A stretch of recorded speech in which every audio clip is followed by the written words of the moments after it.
Welcome back, everyone. Hi, I'm Teresa O'Neill, Vice President of Global Strategic Partnerships, for those of you I don't know, but just so exciting to be in this room, and I have a couple of folks I get to introduce still, but I especially want to say thank you to a couple companies. Often we don't recognize, we recognize staff, but we don't recognize our meeting planners and our wonderful friends at Allied Tours. So Viva, thank you. Allied Tours, thank you. It's really exciting to see the work that you've done and the journey we've been on to bring over 500 people together here. So shout out to my friend Denise, wherever she is. So thank you. I am here today to recognize one more award winner, and that's the Spirit of Service Award. Mary Davis has been a lead volunteer for the Dalles Floozies for 10 years, since the cruise ships first started docking at the Dalles in 2012. The Floozies are a fun, energetic, historic-themed group formed to help promote the history of the Dalles to cruise passengers docked in town. Every time a ship docks, you will find a group of men and women dressed to the nines in flapper dresses and sheriff's costumes welcoming every cruise ship passenger that steps off that boat. Mary, who was also a volunteer at the Fort Dalles Museum, played a lead role in keeping this group going and keeping the colorful history of the Dalles fun and fresh to incoming visitors. Mary's been instrumental in working with the community in our visitor center to help provide one of the kind of experiences for visitors and community members. They even had some fun with our Travel Oregon visitors coming in for fam tours, and this group has taken the time to visit our veterans hospitals and give our veterans some much needed joy as well. In November 2022, Mary and her husband Dennis, who plays the role of sheriff, retired. And we had the opportunity to really look back and say, you know, Madam Mary deserves to be recognized. So we are giving her the Spirit of Leadership Award. And I really want to thank her and Dennis and all of the Floozies' work for really their role in travel and tourism. And I'd like Mary Davis to join me on stage to receive the Spirit of Service Award.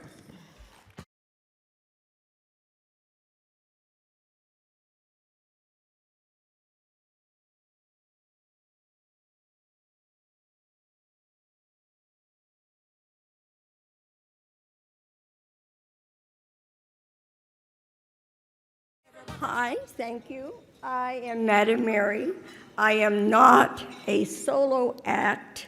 So if you can imagine up here with me are dance hall girls, pioneer ladies, gold miners, flappers, sheriffs, a Chinese washerwoman, sheep herders, flappers, and a circuit rider, and even a brothel inspector. I would like to introduce you to the gals from the Dalles, Floozies, and friends.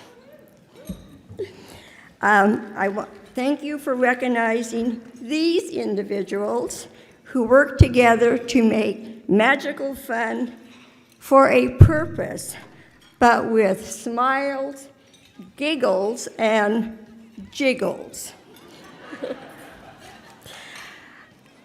This is for all who promote the unique history of the Dalles. If you have it, flaunt it. The Dalles has it. So we flaunt it.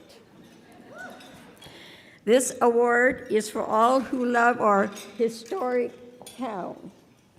The Dalles is aged to perfection. We are overaged to perfection. If I thought I wouldn't break a hip, I'd be doing a cartwheel right now. This is for all who remember our area's past, both good and bad, truthfully acknowledge our present, and work towards a better future for everyone. The spirit of history is alive in 21st century The Dalles, Oregon.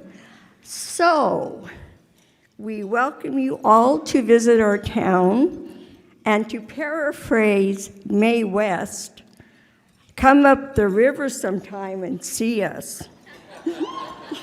Thank you.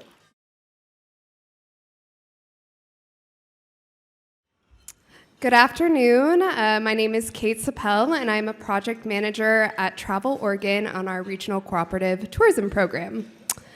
I have the pleasure of introducing today's general session sponsor, Luke Spencer, Vice Chair of Clackamas County Tourism Development Council, also known as Oregon's Mount Hood Territory, and co-owner of Clackamas River Outfitters based in Estacada.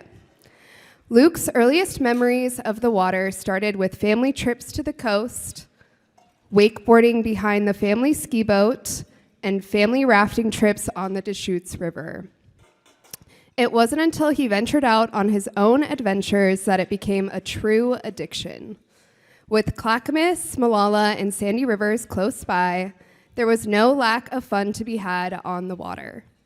Addiction turned to passion, and passion turned into an occupation as Luke found himself taking positions with local outdoor retailers who focused on water sports and worked as a sales rep for outdoor equipment.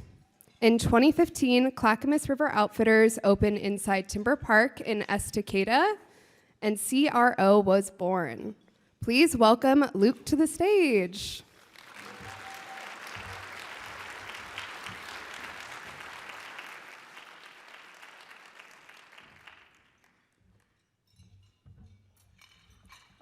All right. Thank you, Kate, for the introduction. I really appreciate it, and it's great to be here in front of you guys.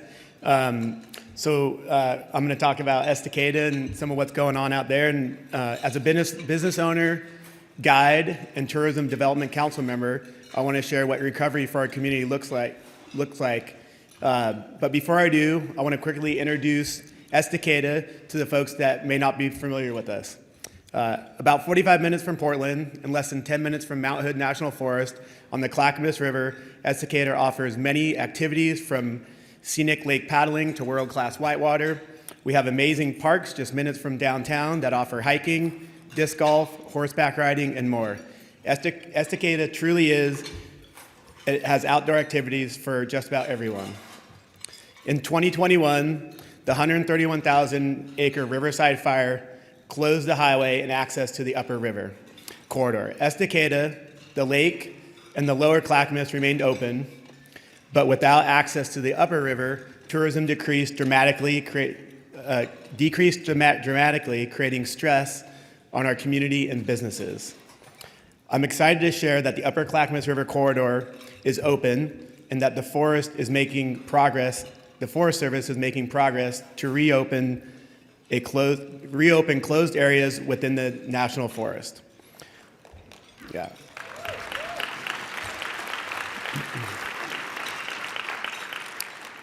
Although the recovery may be slow, it wouldn't be possible without local community partnerships. We truly are stronger together. But we're not here to talk about the fire. We're here to talk about recovery, Estacada, and what makes it special. The highway opened last May, providing access for paddlers and sightseers to the upper Clackamas River. Exceptional visitor experience continued during the closure with access to Estacada lakes, parks, and the lower Clackamas River. Our shop remained open, offering sales, rentals, and tours, with more access opening up as the fire recovery grew. How many of you have ever played disc golf? A fair amount of you. I've heard it's not called a sport, but I disagree. It really is growing and becoming quite the sport. Estacada offers some of the nation's most sought-after courses. We have 3 courses: Milo McIver State Park, Timber Park, and Metzler County Park, which recently expanded its 9-hole course to 18. Estacada truly is a mecca for disc golf, drawing locals and pros from all over the nation. All right, and my favorite, who likes rivers? Yes. All right. I love rivers. That's why I'm out in Estacada. So in Estacada, we paddle year-round. That's right. Yep, year-round. Whitewater kayak in January. Anybody? Rafting in January? Yep. It's one of our favorite times to go. Paddling in the winter. If paddling in the winter maybe isn't your sport, how about a river tube float in August?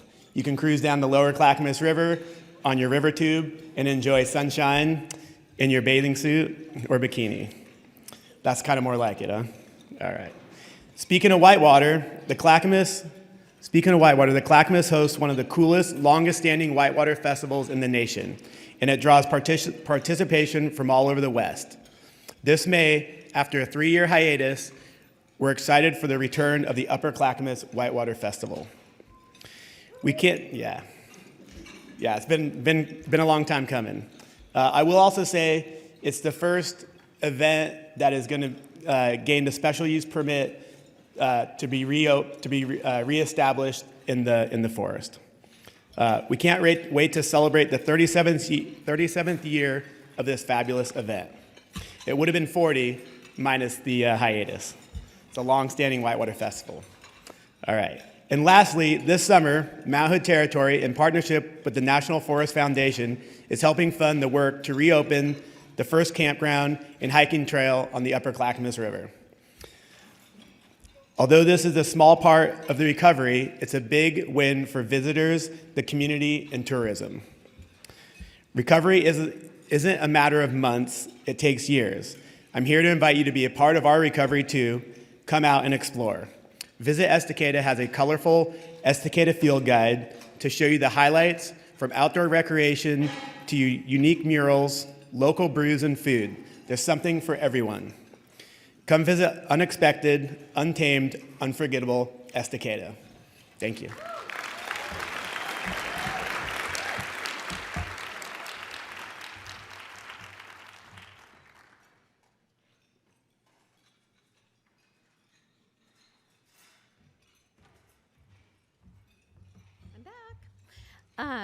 So last, I have the opportunity to introduce a great friend of mine today.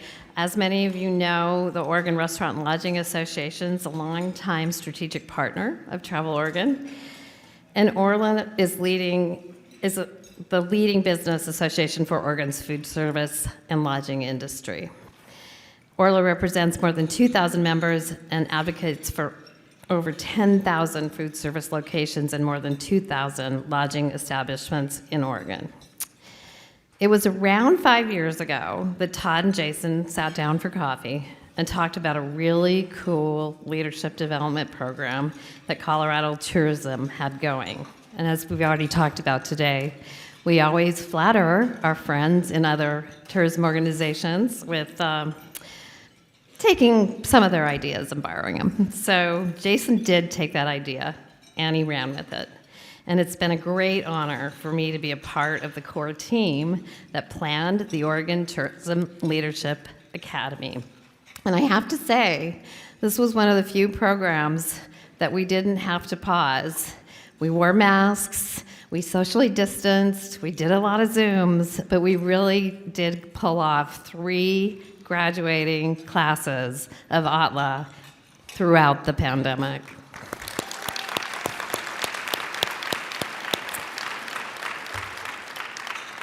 And we're starting a 4th today. So with that, I am very pleased to introduce Jason Brandt, the President and CEO of Orla, to give an update on ATLA and all things Orla.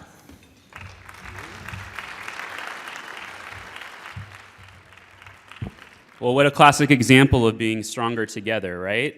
So Jason Brandt, President and CEO for Orla. Thank you so much, Teresa. It's been quite a journey with ATLA, especially given the fact that we started it in the bubble that was COVID, trying to figure out how to get that first-year class through the whole process. But stronger together, what a perfect theme for our time together here. I think the theme actually embodies the journey we've been on with the Tourism Leadership Academy for 4 years now. And, you know, for those of us on the planning teams, we can move to the next, oh, actually, I guess I have the slide. I have a remote right here, so I can do it. Thanks, Scott. For those of us on the planning team, it really has been a kind of a capturing magic in the bottle moment. One of the most empowering things I think we can do in our leadership roles throughout our organizations in tourism is find ways to be part of something that's so much bigger than ourselves as individuals, right? And to create opportunities for people to connect with one another that maybe you had a small part in making happen by building a bridge earlier in their career cycle, but then watching that development and that success in professional life just blossom beyond belief. And the most exciting thing for us now that we're about 4 years into ATLA is that we've started to see that amongst the individuals that have graduated in the first 3-year classes. The depth of the relationships that they've built with people that they maybe otherwise never would have met, that have a similar professional trajectory and passion for tourism, the experiences that expand their knowledge base and their understanding of what it means to be a true advocate for tourism in Oregon. You see a couple names that are probably familiar to you on this list, but I want to recognize a couple folks on the planning team. Number one, David Pendleton, one of our award winners. Let's hear it for David for that leadership award one more time. Great recognition for David. Such an amazing and inspirational friend and mentor. I'm constantly learning, as well as so many others are learning from David. And last but certainly not least on this slide, I really want to make sure to single out Michelle Leadham and have her stand from Clinton Street Consulting. If you were at the Women in Tourism Leadership Breakfast on Monday morning, I heard great things about that breakfast. 100 strong, a lot of folks in that room that wanted to continue that trajectory of building programming for women in our industry and making sure we're doing everything possible to assist those female leaders in excelling in our industry. So Michelle, let's go ahead and stand and give a wave. I know you can do it. Clinton Street Consulting. It's an absolute pleasure working with Michelle, and she creates the foundation for the curriculum within our programming for the Tourism Academy. So very excited to have Michelle involved every step of the way, including those first challenging years during COVID with regulations on group gatherings. So a couple more things. We want to go through these slides really quick just to give you a feel for the folks that were part of those first 3 years. So here's the year one cohort that dealt with the depths of the regulations. But like Teresa said, we found a way through. We had dogged determination to find solutions with our close working relationship with the governor's office to make sure that we still protect the integrity of the experience and the quality of the program. So you see a lot of familiar faces there, I'm sure. Year two, those are all of our graduates a couple years back. And then year three, our folks on this list just graduated from the program this last December. So if you're a part of any one of these 3 years, year one, year two, and year three, and you happen to be in the room, could you please stand and be recognized for your commitment to leadership in our industry?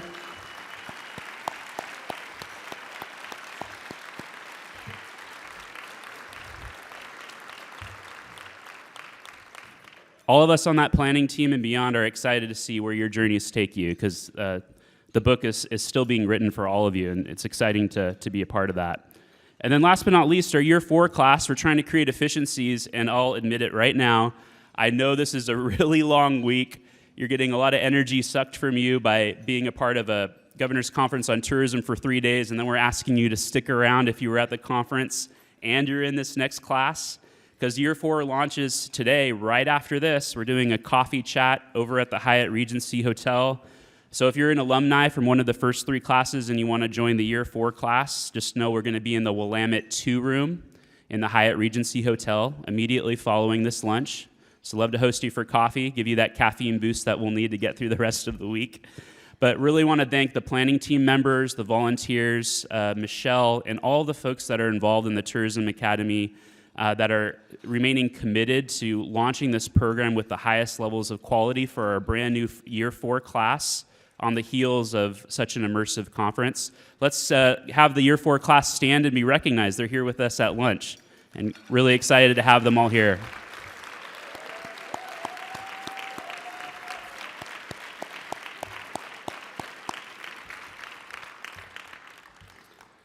So with that, if you're interested in more information, or if you're just learning about this ATLA thing for the first time and you're wondering how you can be a part of it, The first step is just to subscribe to updates. There's kind of a no-pressure way to take just a baby step into our world and learn about leadership development and building deeper connections with your colleagues in the industry. So we'll put you on our interest list. There's a few hundred people that get regular Tourism Academy updates. All of that work and logistics, it's made possible by someone on our professional staff. So I'm going to ask you for one more round of applause for Laurie Byerly, who's on the Orla staff. All of those important details, having the coffee chat set up in the Willamette 2 room at the Hyatt right after this lunch, having the whole classroom set up for our Year 4 class, it's all ready to go, and glad you're here enjoying lunch. You're a pro.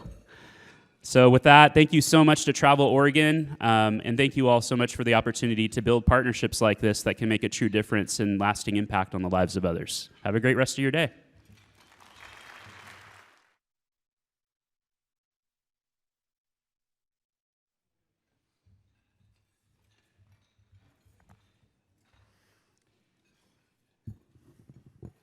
Jason, thank you. That was, thank you for catching the vision, 5 years ago for what this could be, and basically jumping on a plane, checking out what they were doing in a somewhat neighboring state, and bringing it back to Oregon and making sure it was Oregonified. Can I do that? Can I turn that into a word? I will. I just did. But Jason, what you and that core team that you showed us have done with this program is absolutely amazing, and I'm grateful for your leadership. We should all be very grateful for Jason's leadership, not only of the Oregon Restaurant and Lodging Association, but of Oregon's travel and tourism industry. Jason, thank you for what you do every day, my friend. One of the things Jason said very clearly was the word collaboration, the power of us being stronger together. My friends, Oregon's travel and tourism industry is a $13.8 billion industry, as I mentioned this morning, as the governor shared on Monday night, as we talked about at the commission meeting on Monday afternoon. But we did not become a $13.8 billion industry by accident. It resulted from those of us in this room and across the industry, 117,000 strong, being collaborative, being passionate, and being smart. And it proves just how critical, as the governor said Monday night, how critical the tourism industry is to the strength of Oregon's overall economy. Working collaboratively with partners and stakeholders, together we have leveraged and aligned our messages and our budgets and our resources to grow the industry's economic impact while also ensuring that tourism is creating positive outcomes for people and places and making sure that we had safeguards in place against unintended impacts for Oregon's most vulnerable communities. Together we can continue to improve that economic prosperity for all, while enhancing the livability of communities and protecting the vital ecosystems to ensure we have the resiliency and the positive social reputations that attract visitors to Oregon in the first place. This is the imperative behind our fourth objective from our 10-year strategic vision, that Oregon respects its natural environments. Oregon's tourism industry, my friends, must build a regenerative future to assure resiliency and prosperity for generations to come. Last week, if you missed it, Sunset Magazine published an article that headlined "How Oregon is Leading the Way in Sustainable Travel." And it went on to cover how a host of farms and wineries and restaurants and others as a new wave, referred to them as a new wave of sustainable and regenerative travel that is taking hold in Oregon's Willamette Valley. And yeah, I'm looking at you, Danielle. One of the visionaries in this movement, a woman by the name of Brenda, who's the founder of Tabula Rasa, a regenerative farm in Carlton, Oregon, shared in the article, if people can't see, taste, feel, and touch the land, it's hard to create an appreciation for regenerative agriculture and the products we produce as farmers. But when you can give people immersive experiences,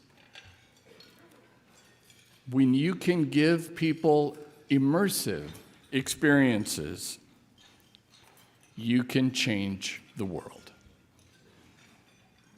And so it must be for us. By working in tandem with stakeholders and partners at tribal, local, state, and federal government levels, we can sustain our natural resources and mitigate visitor impacts on public and tribal lands and waterways.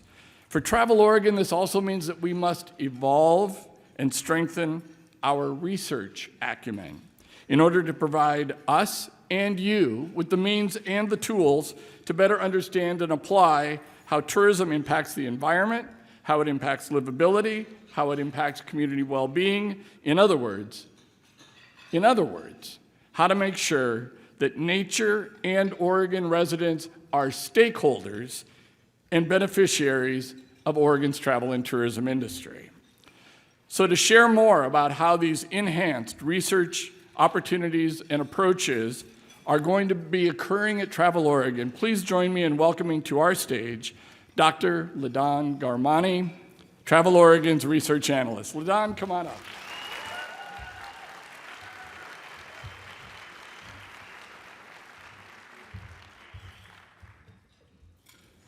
Good afternoon, everyone. I'm constantly amazed by the natural beauty and the delicious local cuisine that surrounds us in Oregon. And I have no doubt that you share the same appreciation. It's no wonder that our visitors from all over the globe are drawn to this corner and special corner of us in Oregon. As the tourism industry continues to grow, we must recognize our important responsibility to safeguard Oregon's natural resources for generations to come. At Travel Oregon, we understand the importance of natural environments, and we have made it one of our key objectives in our 10-year strategic vision. We believe that responsible tourism practices are crucial for the well-being of our environment, economy, and communities. That's why we're dedicated to ensuring that Oregon respects its natural environments. And we share this conviction with our visitors. In fact, it's heartening to know that visitors share this belief. In a recent survey of American travelers by destination analysts, over half of domestic travelers state that they usually make an effort to limit their impact on the environment while traveling. To monitor our progress in achieving our 10-year strategic vision, we have developed an environmental sustainability key performance indicator. This KPI tracks Travel Oregon's investment in supporting projects and programs aimed at reducing carbon emissions in Oregon, such as promoting car-free itineraries and sourcing local seafood. Understanding visitors' environmental concerns and behavior is also an essential input for our decision-making and priority setting. As such, we have retooled our visitor surveys to include questions that elicit this information. Our new visitor profile study key findings demonstrate that 66% of Oregon visitors indicated that the impacts of their travel on the environment was important or very important to them when planning their trip to Oregon. Additionally, 13% of those visitors who arrived in Oregon by car drove a hybrid or electric vehicle. While these numbers are encouraging, we recognize that there is always room for improvement. Our recent resident sentiment survey shows that the most negative tourism perceptions from Oregon residents were related to the environment. The top 3 concerns include increased amount of litter and waste, increased noise pollution, and disruption of natural habitat. We take this concern seriously, and we are committed to working with all of you to address them proactively. We are thrilled to be working with all of you to create an environmentally sustainable industry that benefits everyone. And will continue to evolve our research resources so that we all have the tools that we need to make that vision a reality. Thank you.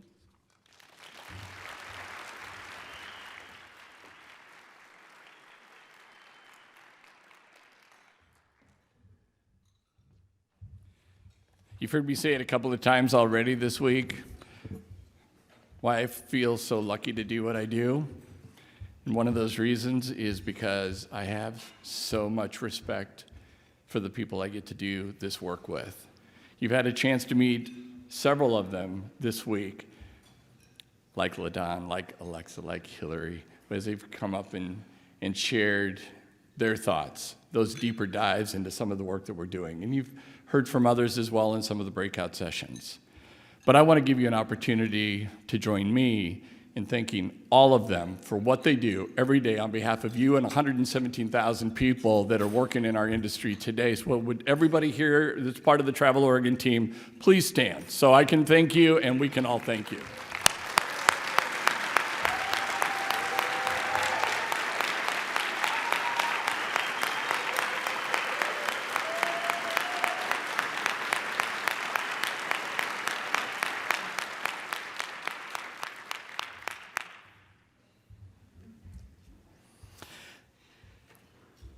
This is going to be a great closing session, although it breaks my heart to call it the closing session. Can I just be honest with you? It's been so good to be together, so good to be able to spend this time in person together with 550 to 600 of our very closest friends. So, but it is our closing session, and I can't think of a nicer way for us to be able to put a bow on our time together. This afternoon, we're going to be able to listen to some of the best campfire stories from around the world. Think about yours. You've all had them. You've all had those experiences probably. Camping and campfires and s'mores and the stories that get told. Well, our panelists have traveled the globe, and they're here to share some of their favorite tales inspired by our wild and wonderful public lands. They're all champions, they're all advocates for the outdoors. And they're going to share some tips with us as well as some stories on how to create community, how to find resources, courage, and how to remove barriers of access that exist in the outdoor community.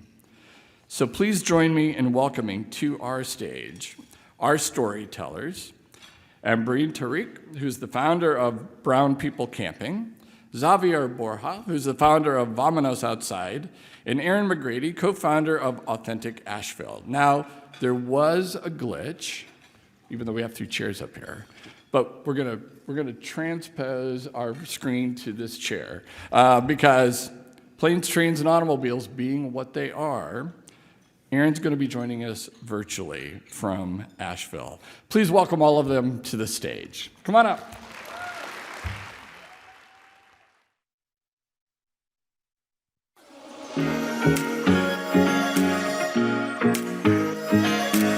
Being out in nature makes me feel empowered. I want everyone to come outside and enjoy nature because it does belong to everybody. I'm definitely a glass half full kind of person. Otherwise, what's the point of being an activist if you don't believe you can make change?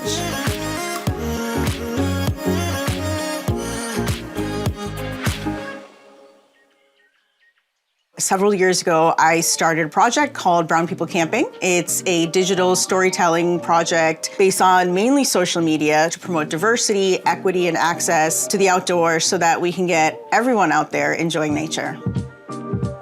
My family and I, we immigrated from India when I was 8 years old. My parents were trying to give us the American experience. We were trying to learn all the traditions. We just sort of stumbled into camping. outside the campground in our real life, the whole world was overwhelming. But when we got to the campsite, my sister and I got to be children. It was beautiful, it was adventurous, and we did it our way. And I remember those moments with such joy. This is my book, Fatima's Great Outdoors. I chose the name Fatima because the name is shared in a lot of different cultures. Brown People Camping is really a love letter to the outdoors, to tell folks who look like me or don't look like me, people who don't feel welcome in the outdoors, that you are welcome. For those of us who never saw ourselves in traditional media growing up, who never quite fit in hard as they tried, who may have, like me, at one time wished that they looked more like what other people defined and considered beautiful. When I look at photos of little me, I'm able to finally hold the hand and love the little person that I was. She's still in there. But goodbye shame, goodbye self-loathing, goodbye yearnings for different eyes, different hair, different me. Representation matters. I'm an unlikely hiker, and I'm proud of that, and I'm glad you're here.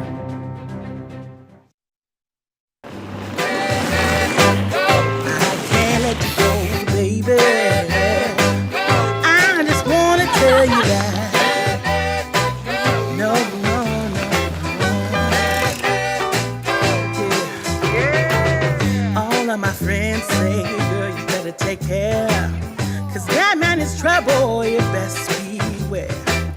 And though deep down, I know I might be headed for teardrops. Now that you got me started, I just can't stop. No, no. 'Cause I love you, baby. I can't let you go, baby. I gotta tell you that I've been looking for love so true. When I was down and out, along came you. But you might be a liar and a cheat too. I just can't quit you now 'cause I love you.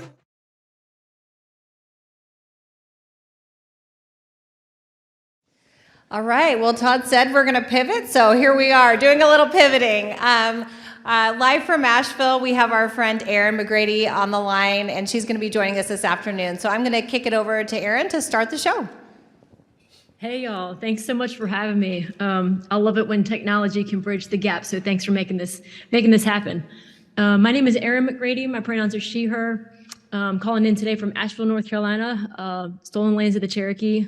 And I just want to to welcome everyone into this space and to encourage you to come into this with an open mind and just give you a little heads up that this might be something where you experience a little bit of discomfort because we're hoping to get into some topics that maybe push boundaries a little bit and get you to think about things that maybe you'd read in books, but you hadn't quite considered for yourself in real time. So I think one of the reasons why I'm here is because I believe that representation matters on both sides of the lens. I'm a filmmaker, a writer, a photographer, and sometimes, like in the video that you saw, I'm in my own content. But I also believe in putting other people who identify as BIPOC or queer individuals in front of the lens as well, because in telling those stories, it just helps us create an environment where if you see yourself, you're going to feel more welcome in those spaces. So I'd like to continue talking about that in a little bit, but I want to introduce my friend Ambreen. Ambreen? Hi, everyone. My name's Ambreen Tariq. As my video said, I am the founder of Brown People Camping, also the author of Fatima's Great Outdoors, and a very proud two-job person. I'm actually a lawyer, sorry. And I work for the federal government, sorry again. But my second job, which is running Brown People Camping and really just being an advocate for the outdoors, is my labor of love. And I do this because it's like what Erin said, when you see yourself in places, you're more likely to be comfortable taking a risk and being vulnerable. And I really love the environment and the outdoors, and I want everyone to get outdoors. So the work I do is about really embracing authenticity and welcoming people to enjoy it however they choose, but ultimately because we are a country that is becoming closer and closer every year to becoming a majority minority country. The Census Bureau has talked about 2040 being the year where we will have more people of color in this country than white people. And the reason that matters is because our green spaces, natural spaces, outdoors are predominantly white. And being someone who is passionate about environmental regulation, that's alarming, because where are going to be the people, if they're not connecting to the outdoors, who will stand up and fight for it? Will we be able to pass the Clean Air Act again or Clean Water Act again? This takes people power. So it's really that simple. Getting everyone outdoors to love it, stand up and fight for it, and make it a part of their lives.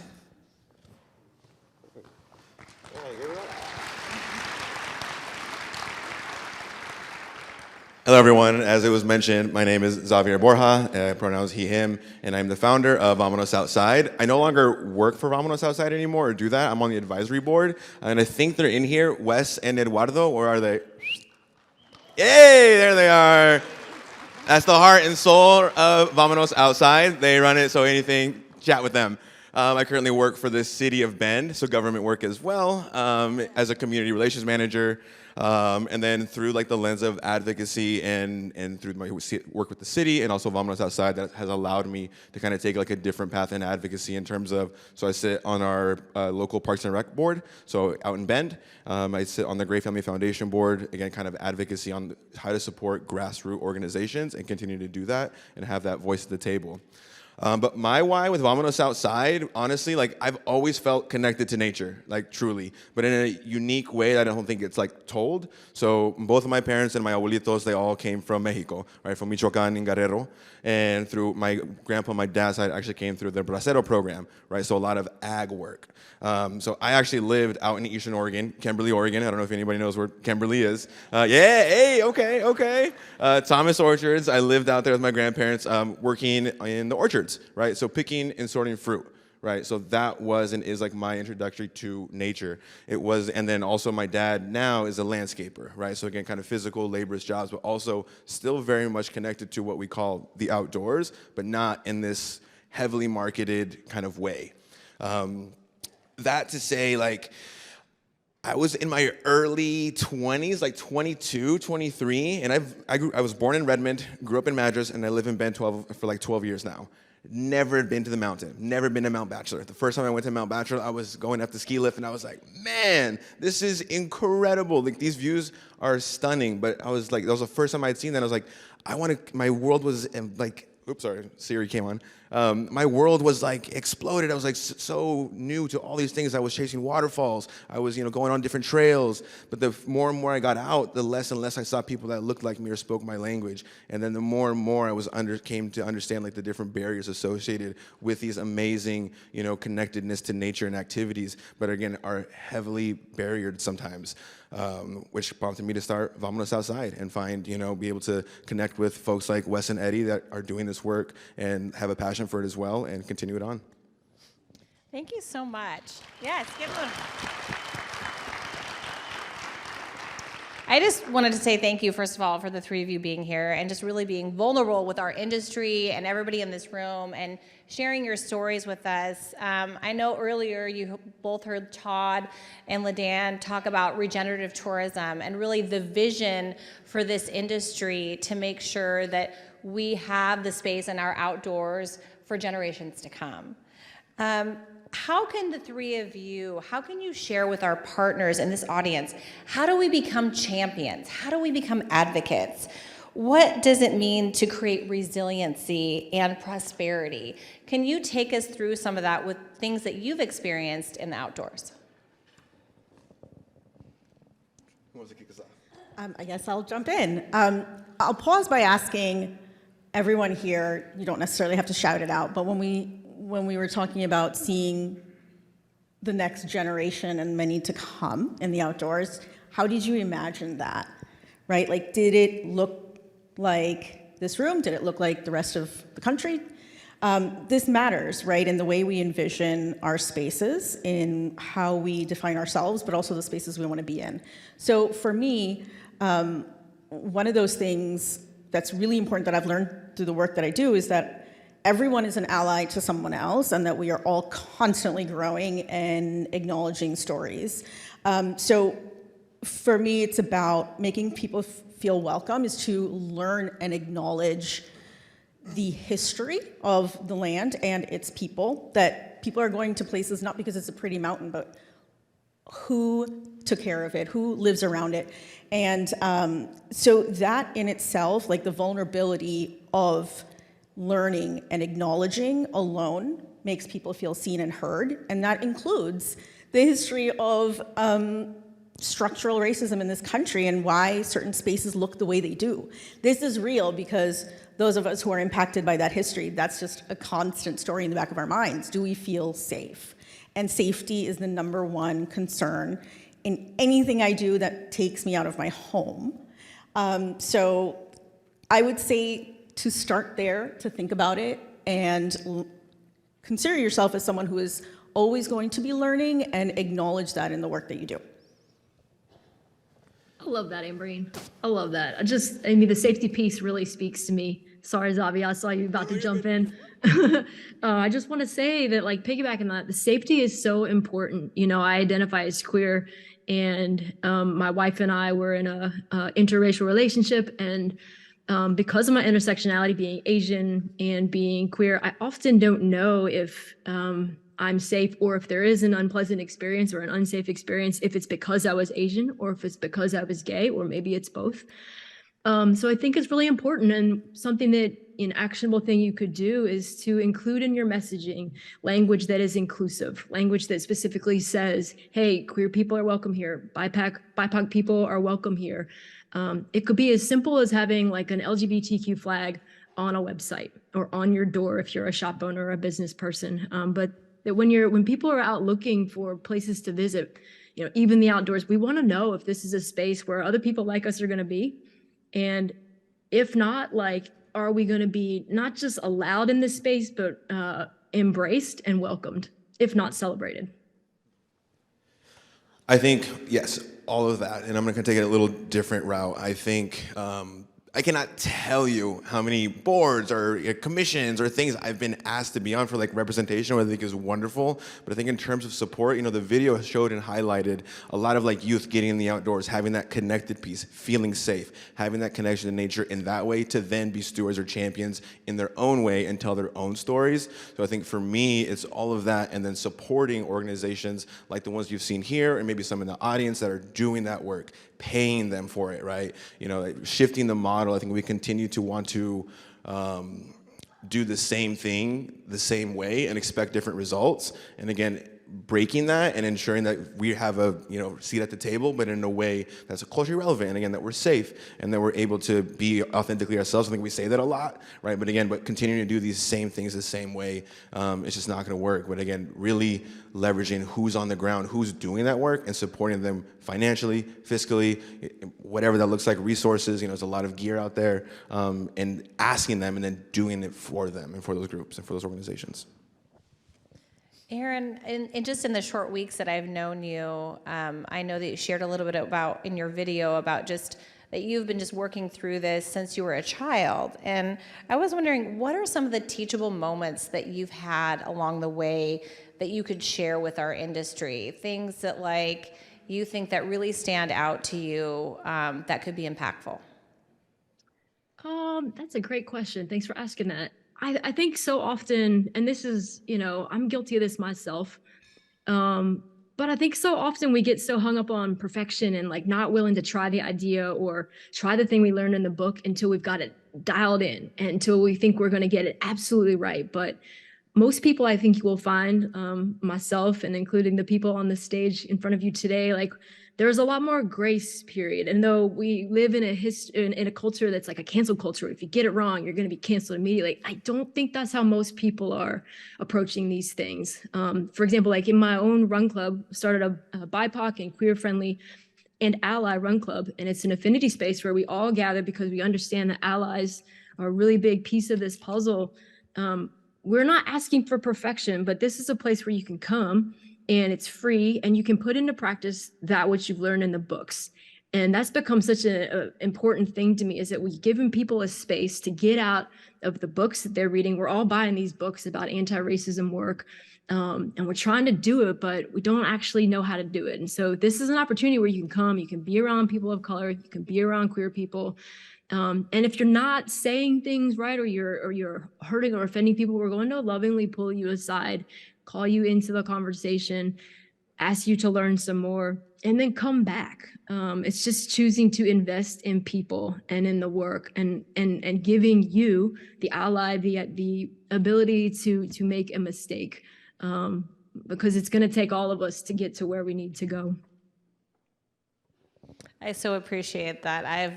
I myself have made a lot of mistakes on the way, and it's really nice to just you even saying this today, to providing space and grace for us to just kind of take a step back and be okay with that. I think what helps with that too is, I mean, you mentioned is like relationships, right? I think it's it's going to take time to build that trust, that relationships, to have these conversations. It's not going to be a one-off. It's not going to be and shouldn't be transactional. It's going to take in creating those intentional spaces, right? So I know like Wes and Eddie, they do a BIPOC climbing night with affinity groups as well, with other intersectionalities. But being able to do that, after a couple times, a year, 2 years, 3 years, now we're able to have these conversations at a deeper level, allow more grace for each other. I think it's super special and needed. Yeah, I agree with all of this. So my day job and a lot of the things that I look at is through not just a lens of conservation, but also labor and economics, because that's my day job. So something that's, I think, very critical to think as business owners is the way we value labor, right? And a lot of the work that we do is based on the experiences that we bring with us in what we've experienced in life. So one of my teachable moments, and just the message that I would want to hit home, is think about DEI as in diversity, equity, inclusion, as an actual expertise and actually has monetary value to it. It's not something that you're going to approach for a celebratory month or a novelty, but integrating it into every aspect of business, from like strategic goals to marketing to everything. And when you're working with folks who bring this expertise, value that labor. Certainly, all of us can tell you experiences where we have not felt valued as business owners ourselves. And the truth is, our community and the work that we do as any niche expertise is small, and we all talk to each other. And when I get a call to work with somebody, I'll call up Erin or somebody else and be like, have you worked with fill in the blank here? Because I'm not gonna throw anyone under the bus. And it'll be like, no, girl, they lowballed me. I'm exhausted by, whatever. Like, it's like any other business, right? And so reputation matters. Your authenticity and how you treat people matters. And it's not necessarily thinking about it as cancel culture, but as a business, certainly business owners have commercial interests in how they're viewed by customers. Also think about the people that you work with, and we are those people. Like, value our labor, but also know that there is a reputation to be set, and how you treat folks who come with this expertise is talked about. And the other side of it, which is, I've had fantastic relationships with people, and I will highly recommend them to others. So if someone calls me, I'll be like, get that contract.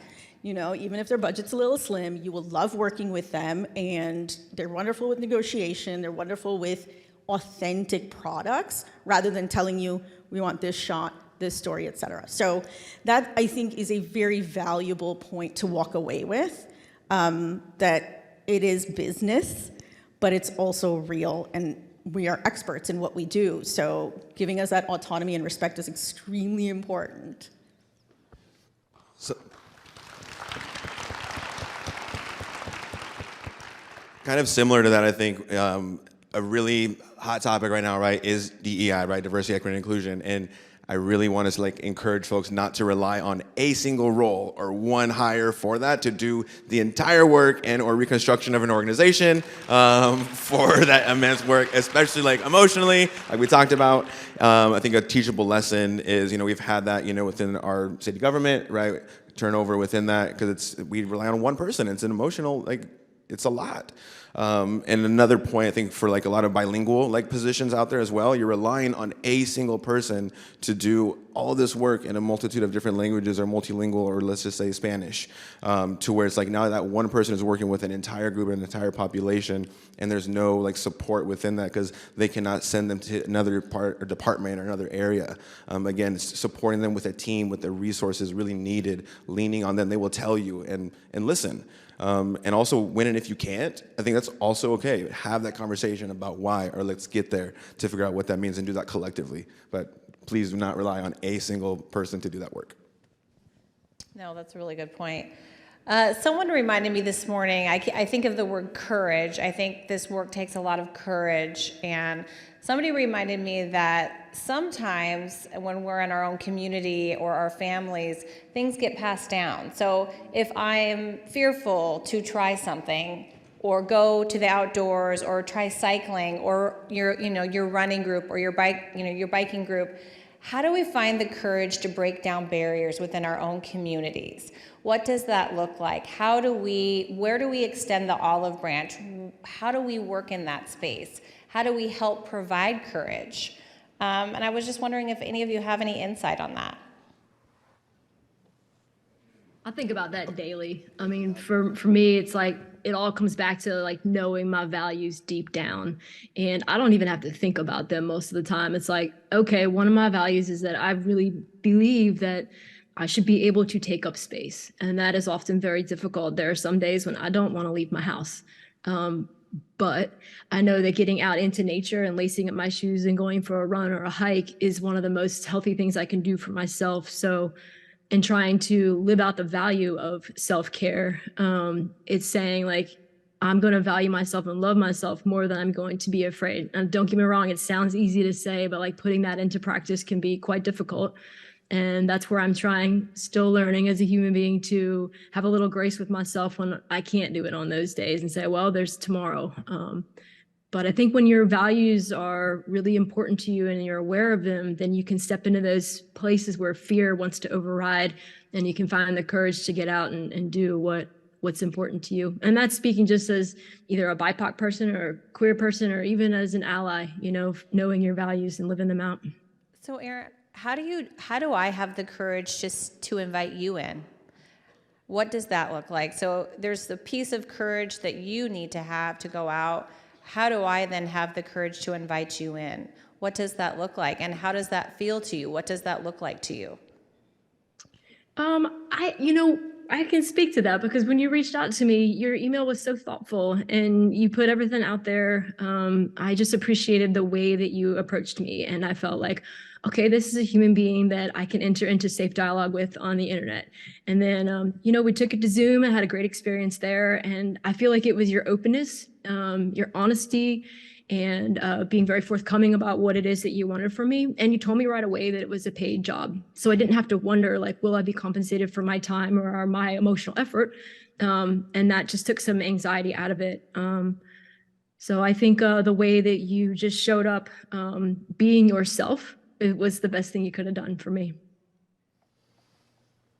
I think for me, it's the courage piece, right? It's like the empathy and understanding. So this is a campfire, right? So I'll tell a little, I think, story. So when I was in like my journey of like exploring all these activities in the outdoors, one that I really fell in love with was backpacking. Right, and I came home and I talked to my abuelito and my parents, like, I love backpacking, it's so wonderful, like, it's so, like, we should do it as a family, right? And then my parents and my abuelitos were like, that's what, like, absolutely not, that's for white people, we don't do that, right? And I think I was just like, oh my gosh, like, it's so much fun though, please, like, come on. And then it was my my grandma, actually, who kind of like, like, understand this, right? And she kind of sat me down and she was like, in Spanish, right? But I'm not going to do that here. She was like, we crossed the border to get here, right? So when we think of these like really extreme kind of like labor, extreme kind of activities, right? Think about having everything that you have or you need or want on a trip or on an excursion, putting it on your back, sleeping, and going to your next destination until it's fulfilled. Right, that in sense was like my grandparents, my parents' journey to here, crossing the border.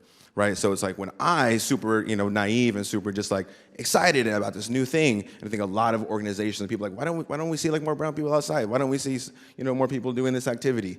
And it's like understanding things like that generational kind of like trauma and like what that does. So it's like, of course they're not going to take me out there, right? Because that's the last thing they want to do is go back outside and do something. They came here to have a bed. It's wild to go out there, right? So I think when we think about courage and all these different concepts, it's like having a place of empathy and understanding of like where folks are coming from and their background in a multitude of different ways to where make them feel safe and comfortable. When you build that relationship to be like, let's go camping. Like, let's figure out what that looks like. Yeah, there's no bears, there's no nothing. Can't tell you how many like families are like, there's no bears at like, Tumalo State Park. And I'm like, let me look that up. I don't think so. I want to, make them feel comfortable to then we can graduate to these other opportunities.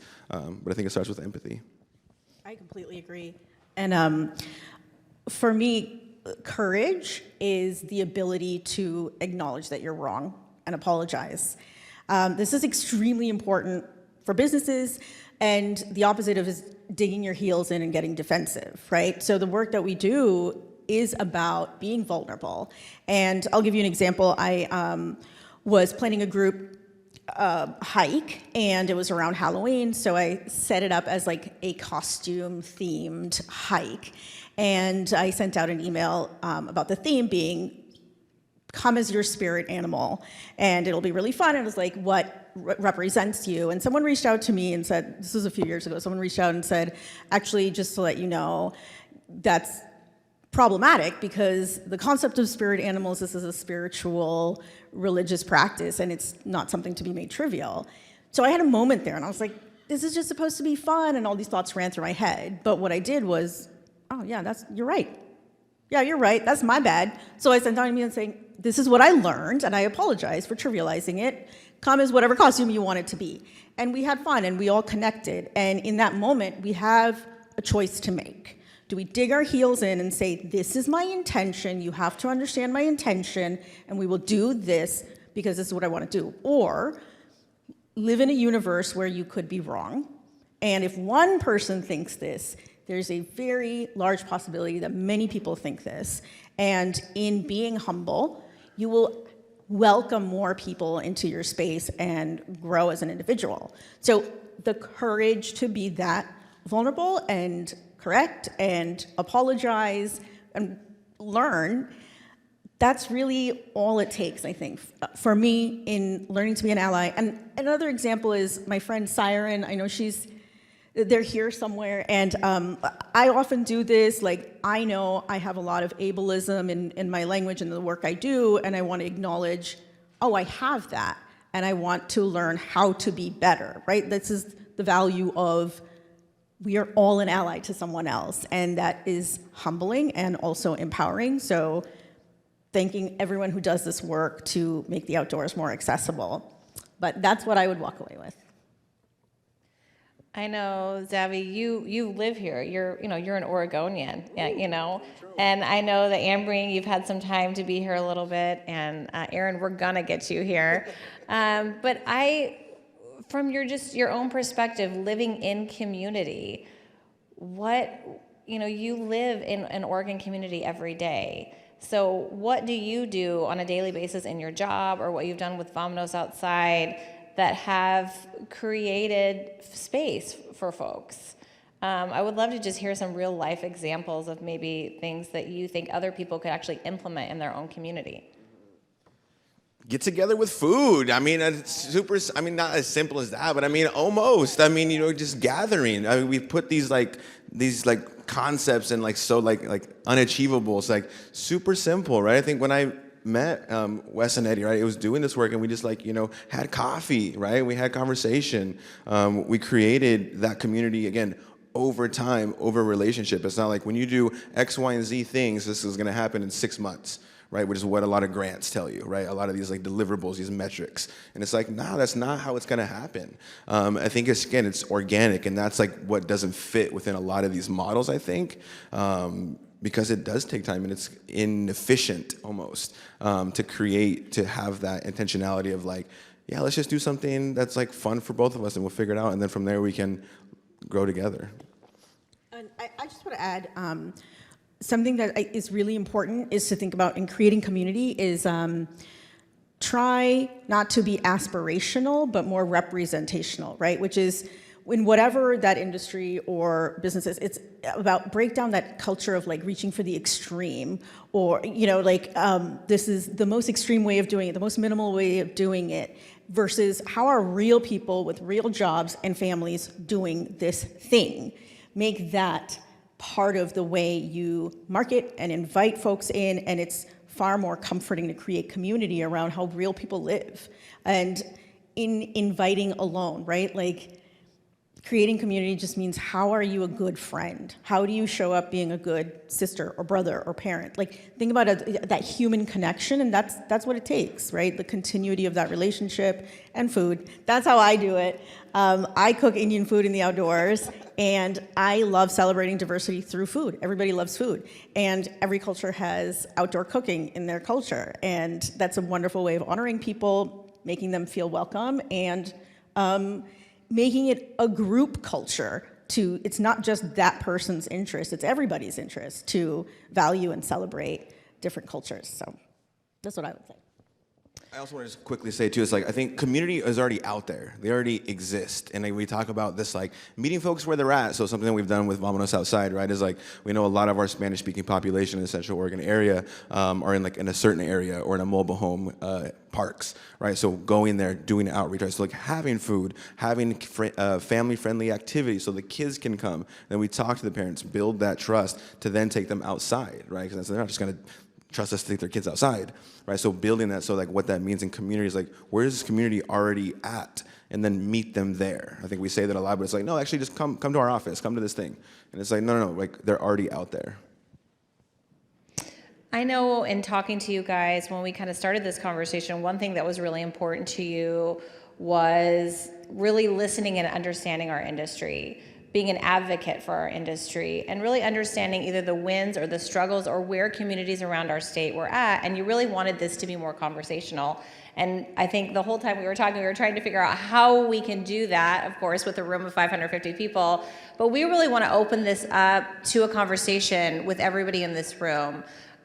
We'd like to obviously open it up for a Q&A, but let's have some conversations. Let's hear what's going on in community. We have 3 amazing resources here, and they want to be advocates for you. And so we'd really like to use this time to do that. So I know we have mic runners, so if you have a question or want to start a conversation, this is a safe space, and we just ask that you raise your hand.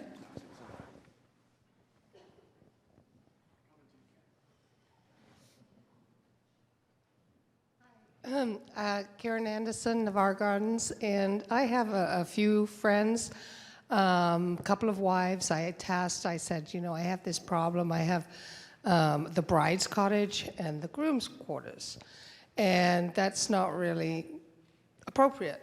I need a better name. And they argued for 3 or 4 months and came back with intended, and it was a lackluster answer. I still haven't solved the problem. And when I look online for a slogan because it's not just gay, it's Asian, it's BIPOC, it's, you know, Black Lives Matter. I wanted one logo to incorporate all of those sentiments, and I couldn't find it. At least nothing that wasn't really awful. Really ugly. So there's a challenge to you. But I'm still looking for that, and I've finally just put on my website, everyone's welcome as they are, because I didn't like the logos that I was given. So if you have any suggestions about naming of the quarters for a wedding venue and a logo that I could use, I'd be obliged. Thank you. Erin, do you have any thoughts on that? Yeah, the first thing that came to mind was just, what about the newlywed suite? You know, like, let's just take gender out of it, and let's just make it something that applies to everyone, regardless of race or sexual identity or gender, etc. That's my thought about that. When it comes to like one logo, I mean, wow, I guess it's $1 million idea for some graphic designer in the room who can come up with a new flag or symbol that's inclusive for everyone. But I think that in the way that you're thinking about it, my guess is that your website is presenting quite welcoming. And if you have a place on there where you can share a little bit about yourself and you can offer your pronouns, that's a symbol for anyone who's looking that you're tapped into this kind of thinking, and that, you know, offering your pronouns is suggestive in a way that says you're a safe space for queer people. Because the way we think of it is pronouns aren't preferred. They are what they are. And so we're trying to normalize that conversation. So that's one thing I would suggest, is always, you know, space in the footer for you to put all the flags that are applicable. But yes, I don't know of a one-size-fits-all symbol for that, unfortunately. Yeah, and I'd say a lot of folks I work with, even myself, often I get hung up on that, but that's not a thing. There is no one symbol that will communicate your values. But I would say the most powerful part of your story is what you ended up with that you think is a compromise, but it's extremely valuable, which is come as you are and you'll be respected and valued. It's really just that simple, right? Like simple. I'm mixing up symbol and simple. But whatever your symbol is should ultimately just be underscored by how you present yourself and who you're welcoming in. And but there are certainly like these sort of dog whistles, which is by using inclusive language and the way you approach people, that is what we often look for in feeling welcome. And but I think just there's no need for subtlety. Just say it, you know, just say it and welcome folks and come as you are. I love that. I think that would mean more to me than any symbol you come up with. So. Hi, thanks so much for being here. It's nice to see some familiar faces in the room. The question I have is a little less cause-related and more along the lines of reminding the folks that we're working with that we're in fact colleagues. So for each of the three of you, I wonder what your toolkit is like. What are some of the phrases and postures you're able to maintain?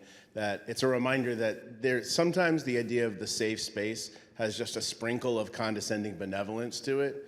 And so I'm certain each of the three of you have encountered those moments where you want to remind someone or a group that this is about shared dignity, not that we're not causes, we're colleagues.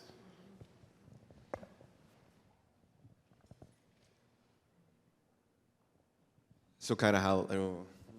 Well, I don't know if this necessarily directly addresses what you're speaking to, but I used to be on the board of a particular trail organization on the East Coast, and certainly I brought expertise to the board about DEIA, but it was really important to me to insert myself in other topics that I can also bring expertise to. And as much as you don't want to be pigeonholed, but the importance is to set yourself up as an expert in that space beyond just who I am and my life experience. And part of that is being uncomfortable and putting yourself out there, but also reminding people in what you bring to the table beyond this. So I hope that addresses a little bit of what you're asking. Yeah, and I think for me personally, I've kind of taken it as I looked at like myself holistically, like all the positionalities that I have, right? Like I'm okay with that almost. I'm like, my parents and grandparents again came here, they immigrated here, they gave me citizenship. Like I have so many positionalities, and I speak the language well, English language, right? And it's just like, what can I do to be in these spaces and disrupt? And I think that's my role, and I'm okay with that. So that way the next folks hopefully won't have to, and that's that it will never happen. In a way that I am able to recharge is by being with family, being with Wes and Eddie and like friends and people and connecting. Because those spaces they can be tough and tricky to navigate. But again, personally, I'm okay with that. I think that's what I'm supposed to do.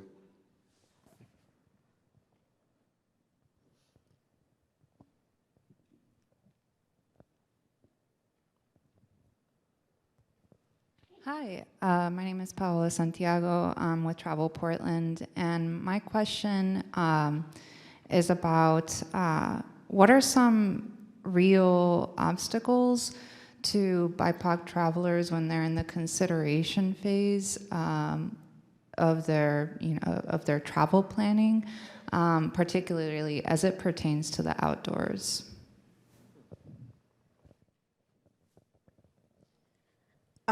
Something I talk about a lot, like let's say it's an outdoor recreation space, inherently that means you're going somewhere remote. And I have a safety checklist that probably is very specific to women, right? Like everything we do is based around not being attacked by a man. Like ultimately that's what it comes down to. I tell my friends where I'm going, when I'm going, I drop a pin, I have something to defend myself. Does my tent have a secure zipper? Or if you're in RV, does your door lock? Literally everything is about staying safe and being left alone to do what it is that you want to do. So safety, that's the first thing I think about. And the surrounding communities where that space exists. Like if I want to go kayaking, and I ask people, right? Like I ask friends, hey, you know, I know this is something I'm going to try, and like within that community, have you felt safe here? How are the rangers? How are the neighboring, if you're camping out, like how are the folks there? And the reputation really matters. So when I look up reviews for it, who's been there, who's done that? Do they have a history of welcoming everyone there? And for me, it's always about safety, like number one, whether it's the surrounding community or the activity that you're associating with and who they're working with or other businesses they're promoting. That's where I sort of start and end.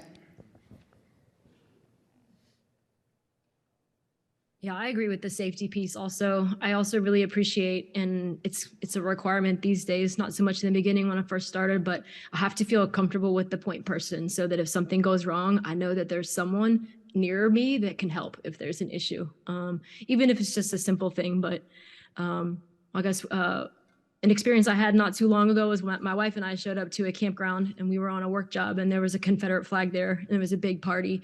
And we had gotten there after dark and I was really, really uncomfortable. And so, you know, just knowing that when things arise like that, we're not, you know, the work is really important, but at the end of the day, like we're going to take care of ourselves before putting ourselves in an unsafe situation, just knowing that you're going to be supportive of something like that if it were to come up.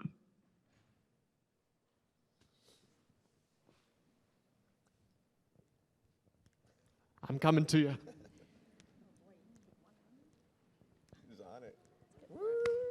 The runner is literally the runner. All right. You got all his steps today. My name is Xochitl. I'm also with Travel Portland. I was just curious about what it looks like to offer resources to the people who come to your programs. Like I also grew up here, but for us, being an immigrant and child of immigrants myself, things that, you know, for a lot of people, a lot of other Oregonians, specifically like white Oregonians, where it was very just normal to go camping, to have camping gear, to have that.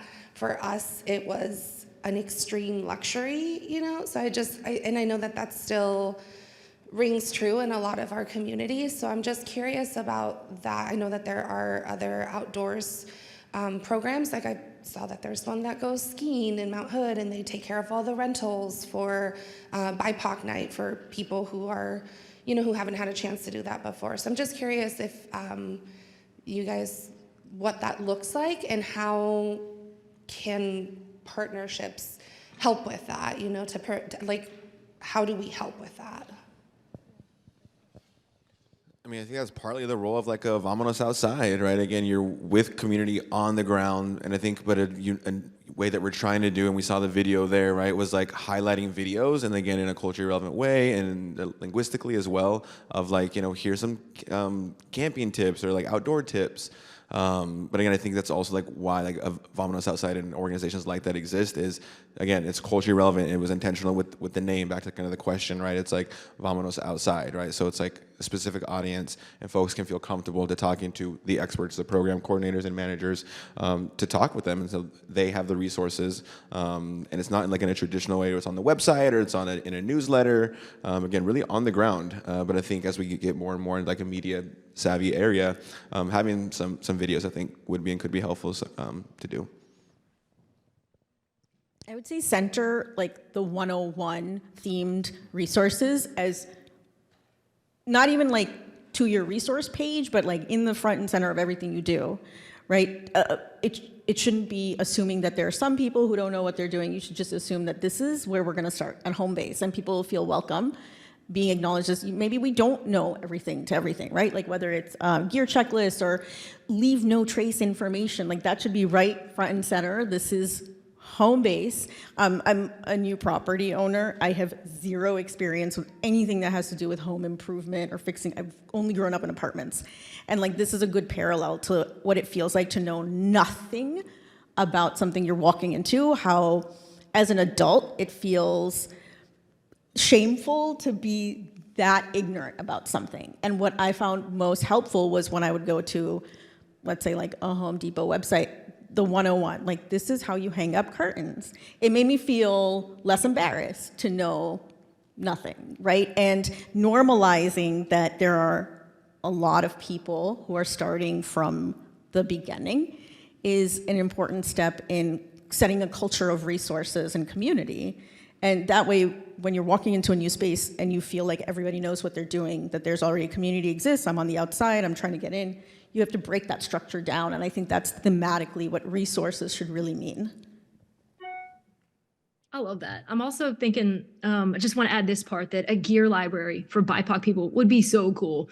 And we can even just help you figure out like what are some of the basic pieces that maybe people don't have access to. But if you want to go camping, you kind of need some basic stuff. You need a tent, you need a tarp, etc. And making that available to people and having that on your website so people know that you have that. I mean, that's just cutting down barriers and giving people more access to what you're doing. I just wanted to thank everybody for all the amazing questions and just these three amazing human beings that, like Todd said earlier, did a lot of trains, planes, and automobiles to get here. And Aaron, we feel you in spirit, and we thank you so much for making this time and space for us today. I know that you guys are, at least Zavi and Ambring will be here a little bit afterwards, so if you want to connect with them personally, I know how to get a hold of Erin as well if you'd like to connect with her. But let's give them all a big round of applause.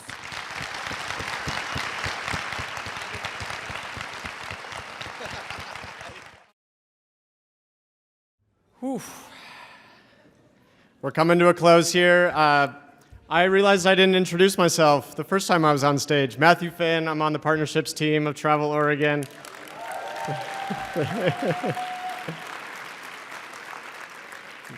Thank you so much. I really appreciate all of your support over these past few days, months, years, going back with the planning of all this. Scott, thanks for bringing up the cherry blossoms. I was here pretty early this morning, and I'm really glad that we brought this view of the cherry blossoms inside for you. As I was out in the exhibitor hall this morning, the sun was rising, and there's a great little spot over there where you can look across the river, and you can see the cherry blossoms across the river along the Tom McCall waterfront. It was just gorgeous. I'm so grateful that we're here in Portland. I want to thank our partners here in Portland. They've been wonderful hosts, so thank you.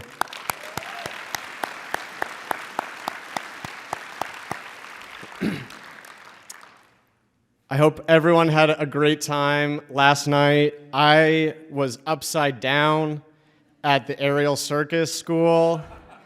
It relieved some tension in my back. I hope everyone on your tour had a great time. I was just giddy and laughing all day. It was just wonderful.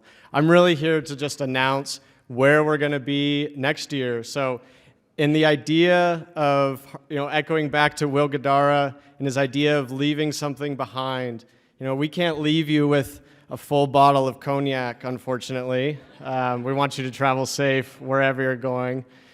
And especially for the OTLA members staying here, you still have a lot of work to do. So we get to announce where we're headed next year. So let's run the video.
Speaking of cherry blossoms, hello everyone. I'm Debbie McCune, Travel Salem's Director of Sales and Vice President. I promise to make this short and sweet because I know everyone's getting antsy. We're excited to announce Salem will be hosting next year's conference. Portland has set the bar high and has delivered a great conference. Congratulations to Travel Portland and all your partners.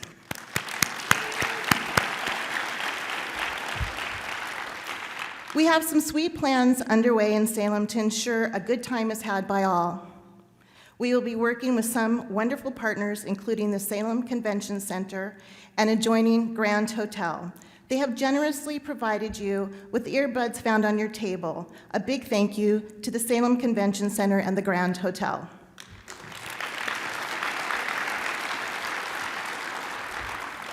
And Salem's first vegan chocolatier, Chomp Chocolates, I gotta say, I really like saying that.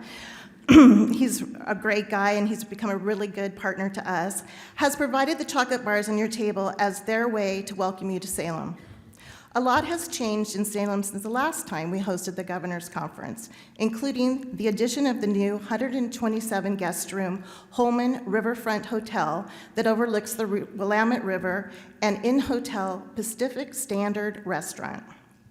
Also, the Jerry Frank Salem Rotary Amphitheater is up and running, located in Salem's Riverfront Park. The amphitheater hosts, just lost my place, outdoor concerts and events, including Ironman 70.3 Triathlon, the only Ironman currently held in Oregon. And Travel Salem has recently purchased and moved into our new headquarters building with a state-of-the-art visitor center that offers drive-through visitor information. We've got so much more to share, so mark your calendars for March 11th through 13th. I'll say it again, March 11th through 13th, 2024. We're going to have a sweet time in Salem. See you all there. Thank you.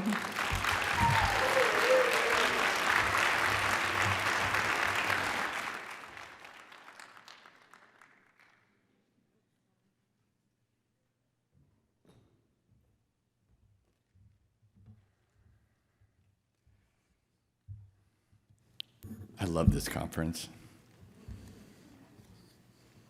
Just enough energy coming out of this room to fill me for the year. You know? It is where we come to kind of get our batteries recharged. It is for me. Dang it, I hate closing lunches. But I'm so glad that we were able to spend this time together. I want to offer, again, my most heartfelt thanks to Jeff Miller, to the team at Travel Portland, to the Portland community, to all the partners and stakeholders here that make up the Portland hospitality industry. Thank you for what you've done to host this conference this year. Beautiful, beautiful job.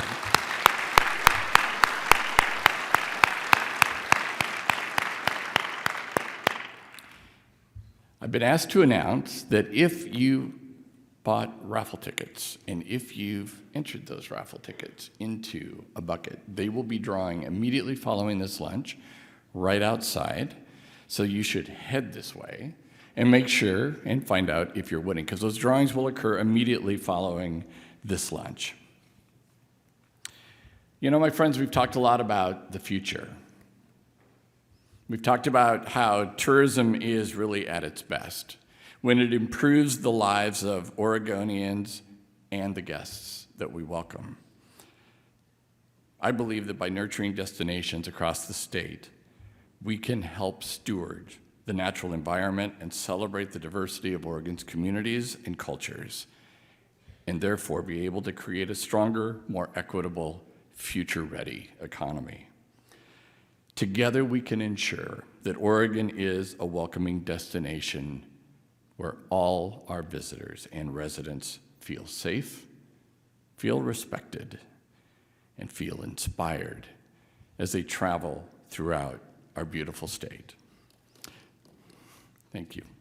This positive potential for tourism in Oregon is significant, and the greatest success is going to be possible when we all move forward more strongly together. I invite you to join me and the entire Travel Oregon team on this journey to living into our vision of an Oregon that is a welcoming state, where tourism is driving economic prosperity for all. These conferences, as Teresa said at the onset of this lunch, don't just happen by accident. And she very graciously recognized the contractors that we work with to really do so much of the behind-the-scenes work.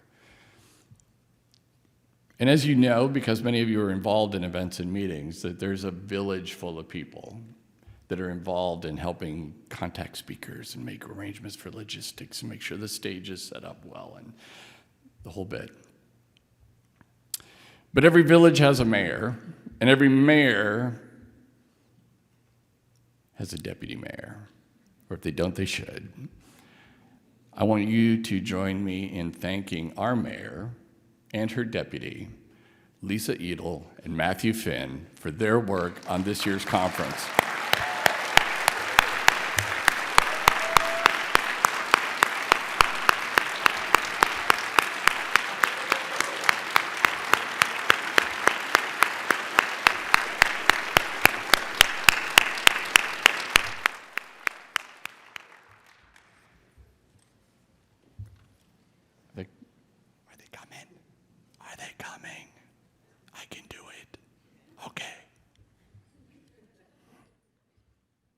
Sorry you had to hear that. There's been a group of folks, Tuesday morning, yesterday morning, feels like a week ago. Yesterday morning, one of the requests I made of you was, as you leave this conference and you think about the industry and you think about the richness of what we do, the power we have to help transform lives, some of those lives are transformed because of the employment opportunities that we create. And so that when you leave here, please don't let anyone ever refer to somebody working in our industry as being unskilled labor, because that is not what they are. They are folks who have the power, the ability, the privilege to do those small things with great love every day. And my friends, we have been well served by a group of folks who have done many, many small things with a tremendous amount of love during the time we've been here in the Oregon Convention Center. Would you please join me in thanking the team here at the Oregon Convention Center?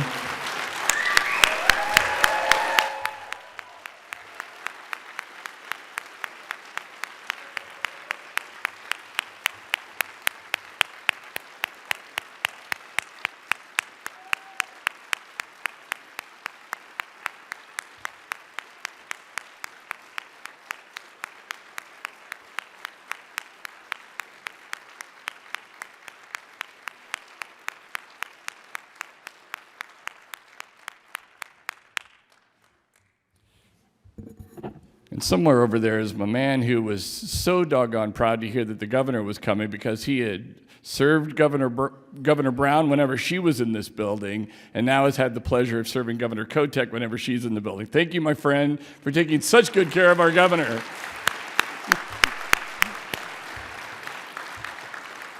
My friends, we are adjourned. Safe travel home, and see you in Salem, March 11th through the 13th.